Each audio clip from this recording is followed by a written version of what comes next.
नमस्ते बच्चों, आज का हमारा पाठ है आह्वान, मतलब पुकार, किसी को बुलाना, किसी को जगाना, किसी को जागरूक करना। बच्चों, इस पाठ के लेखक हैं मैथिली शरण गुप्त, जिनके बारे में हम कुछ जान लेते हैं। बच्चों, मैथिली शरण गुप्त का जन्म 3 अगस्त 1886 में पिता सेठ रामचरण कनकने और माता काशीबाई की तीसरी संतान के रूप में उत्तर प्रदेश के झांसी के पास चिरगांव में हुआ था। दोनों इनके जो माता पिता थे वो वैष्णव थे। विद्यालय में खेलकूद में अधिक ध्यान देने के कारण इनकी पढ़ाई अधूरी रह गई। संसार में जो भी उपलब्धियां हैं उन सबके पीछे एक चीज दिखाई देती है और वह है पुरुषार्थ, परिश्रम, मेहनत। आज कृषि, चिकित्सा, विज्ञान आदि के क्षेत्र में जो प्रगति हुई है वह पुरुषार्थ के बिना कैसे संभव है? क्या आलसी व्यक्ति सब कर सकते थे? आप अगर 10वीं कक्षा पास करना चाहते हैं तो क्या आलस्य से आपका ये काम बन पाएगा? मात्र भाग्य के भरोसे बैठे रहना, परिश्रम न करना न तो बुद्धिमत्ता है और न ही सफलता पाने का जरिया। भाग्यवाद तो व्यक्ति को आलसी बना देता है, यह प्रगति का शत्रु होता है। और तुलसीदास जी ने भी यही कहा है ना, सकल पदार्थ एहि जग माहि, कर्महीन नर पावत नाही। मतलब इस पाठ के माध्यम से जो बताना चाहा है हम उसके बारे में बात कर रहे हैं। ये जो पाठ हम पढ़ रहे हैं आह्वान, ये कर्म की ओर हमें अग्रसर कर रहा है कि बिना कर्म किए भाग्य के भरोसे बैठे रहना ठीक नहीं है। तो आलस्य छोड़ो, कर्महीनता त्यागो। इसी तरह कठोपनिषद में भी कहा गया है, उत्तिष्ठ जागृत प्राप्य वरापनुबोधत, मतलब उठो, जागो और अपने श्रेष्ठतम यानी लक्ष्य को प्राप्त कर उसे जानो।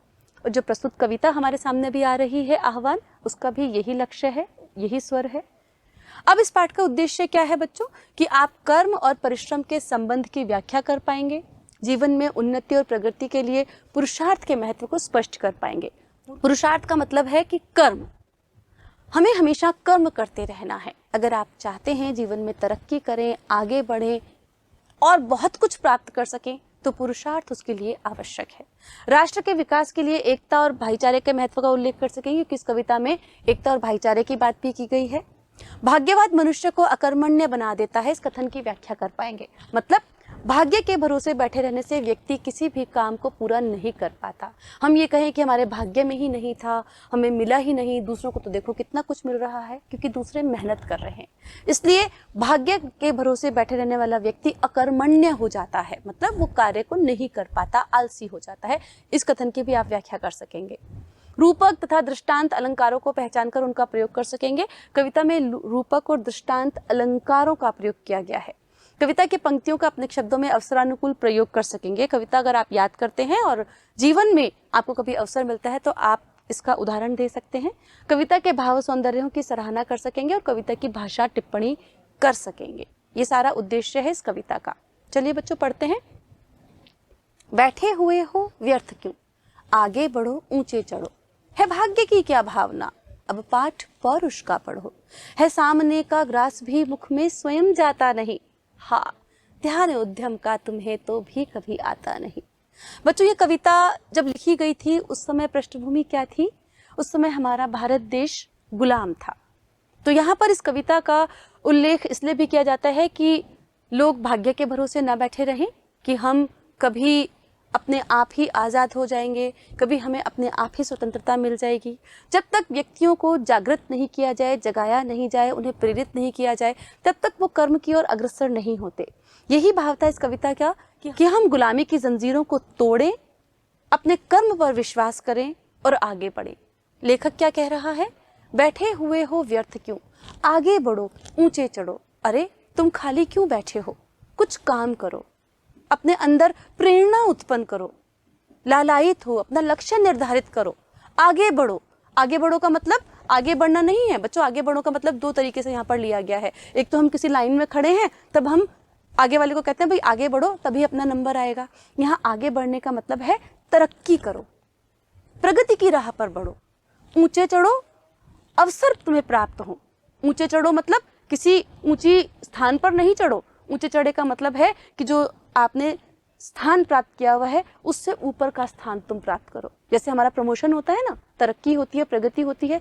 इसलिए जब तक तुम किसी कर्म को करने के लिए आगे नहीं बढ़ोगे, तत्पर नहीं होगे, तैयार नहीं होगे, तब तक तुम प्रगति के अवसर प्राप्त नहीं कर पाओगे। तो यहाँ पर कवि कह रहा है कि तुम्हें खाली नहीं बैठना है, तुम्हें अपना कर्म करना है। कर्म के द्वारा ही तुम आगे बढ़ सकते हो, प्रगति के पथ पर ऊंचे बढ़ सकते हो। है भाग्य की क्या भावना, अब पाठ पौरुष का पढ़ो। ये जो भाग्य के भरोसे तुम बैठे हुए हो ना कि हमारे भाग्य में तो आज़ादी लिखी नहीं है, स्वतंत्रता प्राप्ति नहीं होगी, हम तो ऐसे ही गुलाम मर जाएंगे, तो इस भावना को निकाल दो। अब पाठ पौरुष का पढ़ो। पौरुष मतलब अब तुम्हें कर्म का पाठ पढ़ना है, पुरुषार्थ की इच्छा करनी है।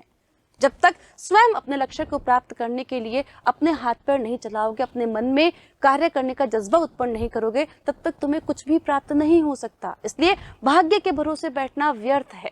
कर्म के भरोसे चलो, कर्म करो, कार्य करो। बच्चों, आप भी जो परीक्षा दे रहे हैं उसके लिए आपको पढ़ना पड़ेगा, लिखना पड़ेगा, तभी आप पास होंगे ना। केवल मन में कल्पना करने से कोई भी वस्तु प्राप्त नहीं हो सकती। कवि उदाहरण देते हुए कह रहे हैं कि है सामने का ग्रास भी मुख में स्वयं जाता नहीं। क्या कह रहे हैं कि अगर आपके सामने भोजन की थाली परोसी हुई है तो वो थाली में से एक जो ग्रास है वो अपने आप आपके मुंह में नहीं आएगा। भोजन करने के लिए आपको अपने हाथों का प्रयोग करके उस ग्रास को तोड़ना पड़ेगा और तब वो आपके मुख में जाएगा। और उसके लिए भी, अपने उदर में ले जाने के लिए भी आपको अपने मुख, अपने दांतों का प्रयोग करना पड़ेगा, उसे चबाना पड़ेगा। तभी आपकी जो भूख है वो, जब वो भोजन पेट में जाएगा, शांत होगी। कभी उदाहरण देते हुए कह रहा है कि अगर तुम्हें भोजन करना है तो उसके लिए भी तुम्हें स्वयं परिश्रम करना पड़ेगा। थाली में से उस ग्रास को उठा करके अपने मुंह में ले जाना पड़ेगा। हाँ, ध्यान उद्यम का तुम्हें तो भी कभी आता नहीं। यहाँ पर कवि को बहुत दुख हो रहा है। हाँ शब्द का प्रयोग किस लिए किया गया है? अरे खेद है, दुख है कि तुम्हें उद्यम का, परिश्रम का, मेहनत का, कोशिश करने का ख्याल ही नहीं आ रहा, तो फिर तुम कैसे कर्म पथ पर अग्रसर हो सकोगे। यहाँ पर कवि, लेखक जो है वो जनता को प्रेरित कर रहा है, जागृत कर रहा है कि जब तक कर्म करने की भावना तुम्हारे मन में नहीं आएगी तब तक हम किसी भी चीज का परिणाम प्राप्त नहीं कर सकते। बच्चों, यहाँ पर भाग्य के भरोसे बैठे रहने के लिए कवि मना कर रहा है कि भाग्य के भरोसे हमें नहीं बैठना है, हमें पुरुषार्थ की ओर आगे बढ़ना है। आगे बढ़ते हैं बच्चों। जो लोग पीछे थे तुम्हारे बढ़ गए हैं, बढ़ रहे, पीछे पड़े तुम दैव के, सिर दोष अपना मर रहे, पर कर्म तैल के बिना कभी विधि दीप जल सकता नहीं। है दैव क्या, सांचे बिना कुछ आप ढल सकता नहीं। बहुत अच्छी बात कही है यहाँ पर बच्चों कि जिस समय हम ब्रिटिश अधिकारियों से लड़ रहे थे अपनी आज़ादी को प्राप्त करने के लिए, उस समय जो विदेशी देश थे वो औद्योगिक क्रांति की राह पर चले जा रहे थे और हम अपनी गुलामी से भी उबर नहीं पा रहे थे। तो यहाँ पर क्या कह रहे थे? जो लोग पीछे थे तुम्हारे, कि वो देश जो हमसे छोटे थे, जिन्हें आज़ादी प्राप्त नहीं थी, वो भी कभी किसी के गुलाम रहे थे, जहाँ सभ्यता देर से आई, जहाँ संस्कृति देर से पनपी, वो देश भी आज हमसे आगे बढ़ गए हैं। क्यों? अपनी कर्मठता के द्वारा। और हम केवल गुलामी की जंजीरों में जकड़े हुए हैं। हम प्रयास ही नहीं कर रहे, हम एक ही नहीं हो रहे, हम सोच ही नहीं रहे अपने को उन जंजीरों के बंधन से मुक्त करने का। तो फिर हम कैसे ऊंचे चढ़ेंगे, कैसे आगे बढ़ेंगे? पीछे पड़े तुम दैव के, सिर दोष अपना मर रहे। और तुम क्या कर रहे हो? तुम केवल भाग्य के भरोसे बैठे हुए हो। तुम अपने जितना भी दोष है, जितनी भी कमियां हैं, वो केवल विधाता के सिर पर मर रहे हो कि भाग्य ही ऐसा है हमारा, गुलामी ही लिखवा कर आए हैं हम भाग्य में। ऐसा नहीं है। जब तक व्यक्ति स्वयं प्रयत्न नहीं करता तब तक उसे कुछ भी प्राप्त नहीं हो सकता। जानवर को भी अपना भोजन खाने के लिए निकलना पड़ता है, शिकार करना पड़ता है। फिर हम तो बुद्धिमान हैं, हमारे पास एक समर्थ शरीर है जिसका हम प्रयोग कर सकते हैं। तो यहाँ पर लेखक कह रहा है कि जो लोग, जो सभ्यता हमसे पीछे थी, वो भी हमसे आगे बढ़ गई क्योंकि उन्होंने सोचा, विचार किया, कर्म किया, मेहनत की, परिश्रम किया। पर हम क्या कर रहे हैं? हम भाग्य के भरोसे बैठ करके कमियां केवल ईश्वर पर डाल रहे हैं। वो कह रहे हैं पर कर्म तैल बिना कभी विधि दीप जल सकता नहीं। यहाँ पर कर्म को और तैल, यहाँ पर कर्म तैल विधि दीप जो है, यहाँ पर उदाहरण दिया गया है बच्चों कि वो कह रहे हैं कि कर्म रूपी तेल के बिना हम अपना भाग्य रूपी दीपक कैसे जला सकते हैं। आपने देखा है ना, जब भी कोई दीपक हमें जलाना होता है, प्रकाश करना होता है, तो हम उसमें क्या डालते हैं? तेल डालते हैं, रुई की एक बत्ती लगाते हैं, तब वो प्रकाश देता है। तो जब हम कर्म ही नहीं करेंगे, यहाँ पर कर्म की तुलना, मतलब कर्म को यहाँ तेल बता दिया गया है, रूपक अलंकार है बच्चों। यहाँ पर विधि दीप में भी रूपक अलंकार है बच्चों। यहाँ पर वो क्या कह रहे हैं कि जब तक हम कर्म रूपी तेल को दीपक में नहीं डालेंगे तब तक हम भाग्य रूपी दीप नहीं जला सकते, तब तक हम अपने भाग्य को उज्जवल नहीं कर सकते। बहुत से लोग ऐसे होते हैं जो दूसरों की प्रगति को देख करके अंदर ही अंदर कुढ़ते रहते हैं। वो देखो भाई कितना अमीर हो गया, कितना पैसा आ गया, भाई इसका तो भाग्य ही बड़ा उज्जवल है।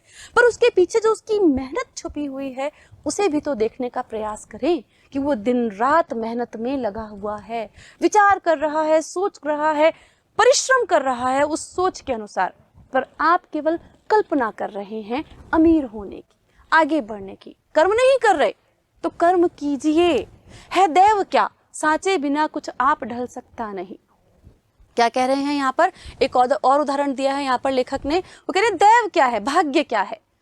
जब हमें किसी मूर्ति को बनाना होता है तो उसके पहले हमें उसका सांचा बनाना पड़ता है, और जब हम उस सांचे में उस मूर्ति का लिक्विड डालते हैं या पीओपी जैसे प्लास्टर ऑफ पेरिस से हम मूर्ति बनाते हैं, कोई भी जो भी सामग्री है वो डालते हैं उस सांचे में, तभी वो खूबसूरत मूर्ति उभर कर बाहर आती है ना।